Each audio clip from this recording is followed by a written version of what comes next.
Hey, Dave from Red Smoke Barbecue here, and today we're going to be cooking a beef shin or a beef hammer. Now, this has been really popular on social media for the last 12 months or so, and we're a little bit late to the trend, but if you've seen our last video, you'll know that we're testing out a brand new Traeger Ironwood 885, putting it through its paces so we can do a review video of that, and a link to the unboxing below. So today we're going to try out the beef shin. Now, I'm not going to lie, never cooked a beef shin before, but I'm going to assume it's a bit like cooking a brisket. So we're going to be cooking something we've never cooked before on something we've never cooked with before. So stick around, see how it goes. So obviously the first thing we need to do is crack it out of this vacuum seal bag. All right, so you can see here the butcher's done a great job of trimming it up already. They do a great job at low and slow, and they've put these bands around it, which obviously holds it all together. Now, I'm just in two minds whether I want to trim that off or whether I want to keep the bands to hold the lot together, but it looks like these are just the elastics, so I might be able to just pop these off. I'm going to pop those aside, and then we're just going to give it a bit of a trim, take off all that silver skin and a little bit of the fat. I'll put the strings back on, or the bands back on, and then we'll rub it down. All right, so I'm going to keep those bands there. I'm just going to pop them to the side, and then we're just going to give this a bit of a trim. Now, we just want to remove just some of this silver skin here and this little bit of fat here. Just give it a little bit more of a tidy up to our liking, and then we'll rub it down before we put the bands on. All right, so I've spent just a little bit of time giving it a little bit of a clean up, and I've just taken off a bit of the silver skin that was hanging around, but all in all, it was pretty well prepared. Now, I've tried to leave a little bit of the fat on there because this is pretty lean cut of meat, right? So there's not a lot of intermuscular tissue to break down. So we want to try and keep a little bit of the fat on there, which means I think what we'll do is we'll pop that into the Traeger. We're going to run the Traeger today at 275, and I think we're going to come back and keep an eye on this around the 2-hour mark, maybe 3-hour mark, depending on how we're looking. We'll try and get it wrapped up nice and early, preserve as much as the meat juice as we can, keep it nice, moist and tender. Now, what I've done is I've just put 3 of the bands back on. I haven't put them all back on, just to help hold it all together. You don't have to use those. You could use a bit of butcher string or something if you're worried, but you could possibly just get away without using anything at all, but I've got them, so why not use them, and that's how it came prepared. Now, we're gonna rub it down with the Bulldozer rubs today, so we're gonna use the ABA award-winning SPOG, so that won an award this year for being a great all-rounder, and we're also going to use the Midnight Black over the top, which has a great colour, and I've used these both before plenty of times on briskets, so I'm keen to try it on the beef shin, and I'll throw a link in the description below on where you can buy these great rubs. All right, so we're finished prepping it all up. Enough talking, let's get it rubbed down, and we'll throw it into the Traeger.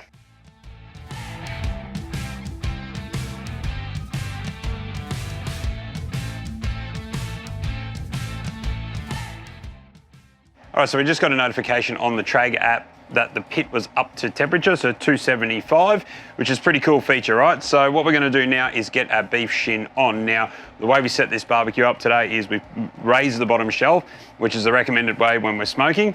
Now, you've really got 2 options when you cook this. Now, on most of my barbecues, this wouldn't fit standing up, so I'd be lying it down at the bone at the bottom, but on the Traeger, because it's so tall, we can actually stand it up, and that's exactly how I'm gonna cook it today. And I'll probably come and check on it after about an hour and see if it needs a rotation or not. Okay, so our hour time has just gone off, so let's check out how our beef shin's going. So you can see just a little bit of a pool of bone marrow forming on top there, that's fine. You see overall, the bark's starting to set, it's maybe looking a little bit dry, so I'm just gonna hit it with a little bit of a spritz, and then we'll come back and check it in about an hour or so. All right, so we're at about the 3-hour mark now, and you can see here that the bark is set really nicely on our beef shin. Really good color. I'm really happy with that. Now, one thing I didn't think about when we decided which way we're going to cook this is that by standing it up, all that bone marrow that's sort of been bubbling out of there has been running down over the meat, and I've managed to save quite a fair bit of it even when I brought it in here. So I'm going to tip that into the foil. So I guess that is a benefit of standing it up. If that had been lying down, it obviously would have all been leaking out the end. So now we're going to lay it down. We're just going to wrap it. So we're at about a 150, 155 internal. So we're just going to lay that down. I'm just going to put some cubes of butter over the top. Not sure how many we need. Let's go. One extra one there. All right. So we're going to get this wrapped up now. Put it back in. This one we are going to light down on its side so we can try and capture those juices in the foil. I've put it to the bone side down. It sits better that way, obviously. So we're going to look for an internal temperature around 200 to 204. As I said, it was around about 150 mark when we brought it in. So let's put it back on and we'll see how long we take to get to that mark.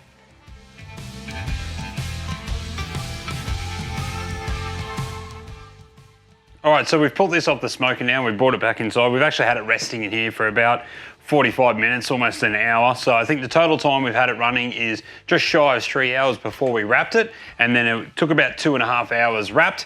And then, as I said, we've let it sit for about 45 minutes, close to an hour. So now it's time to unwrap it and see if we can pull this meat apart.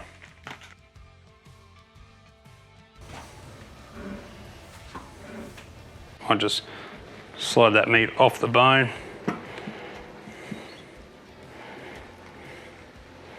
See there, nice clean looking bone.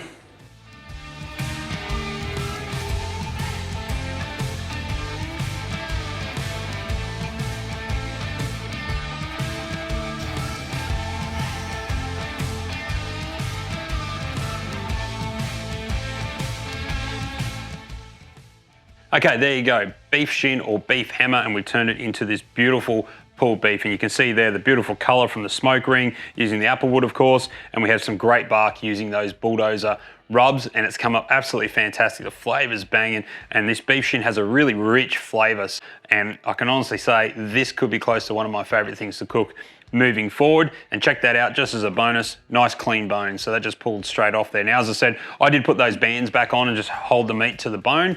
And you don't need to do that. If you don't have those bands, you could just use a little bit of butcher's twine or something like that. I would recommend it. I think it does help hold it all together, but it's not a total necessity. The next one I do, I might do it with no string and just see how it goes. Now, just to recap this cook, it was around about 3 hours in the smoke at 275. We took it off, we put it in some foil, added some butter, wrapped it back up, back out onto the Traeger.